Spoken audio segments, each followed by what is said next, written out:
Guys, কি খবৰ আপোনালোকৰ? খবৰ নিশ্চয় ভাল। মোৰ অন্য এখন ভিডিঅ'লৈ আপোনালোক সকলোকে স্বাগতম জনাইছোঁ। আহক ভিডিঅ'টো আৰম্ভ কৰোঁ।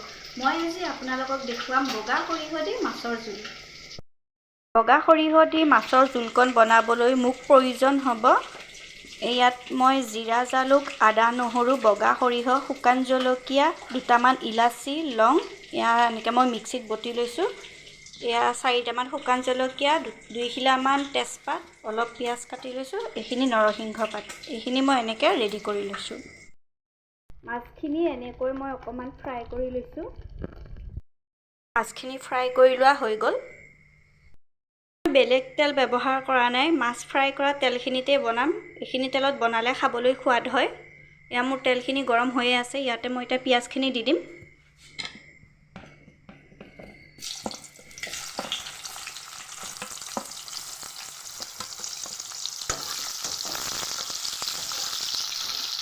পিঁয়াজখিনি এনেকৈ অকণমান ভাজি ল'ম।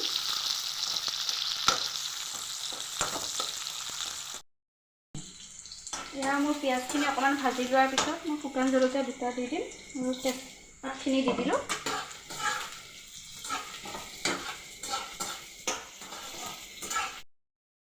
এইখিনি মোৰ ভাজি লোৱা হৈ গৈছে। এতিয়া মই ইয়াত মছলাখিনি দিম।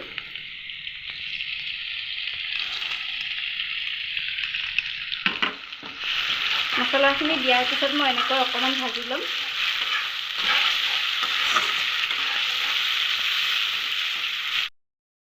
এতিয়া মই ইয়াত অকণমান চেনি দি দিম।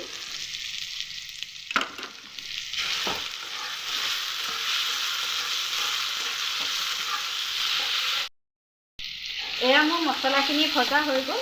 ইয়াত মই এতিয়া নৰসিংহ পাতখিনি দি দিম।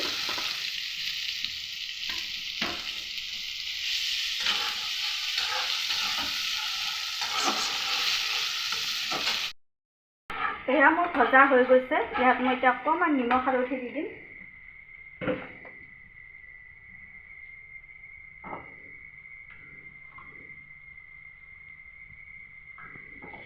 নিমখ হালধি দি এনেকৈ অকণমান আকৌ ভাজিম। মোৰ ভাজা হৈ গ'ল। এতিয়া মই ইয়াত অকণমান পানী দি দিম।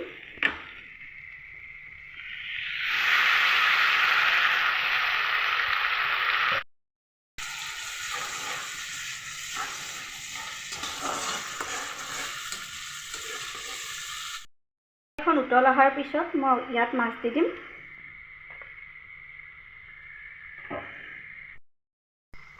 মাছখিনি দিয়াৰ পিছত এনেকৈ অকণমান উতলিবলৈ দিম। মোৰ তৰকাৰীখন তৈয়াৰ হৈ গ'ল। 5 মিনিট উতলাৰ পিছত মই গেছটো অফ কৰি দিছোঁ। আৰু আপোনালোকে যদি জুলীয়াকৈ খাই জুলীয়াকৈ বনাব পাৰে। মই গোটাকৈ বনাইছোঁ অকণমান। মোৰ তৈয়াৰ হৈ গ'ল তৰকাৰী।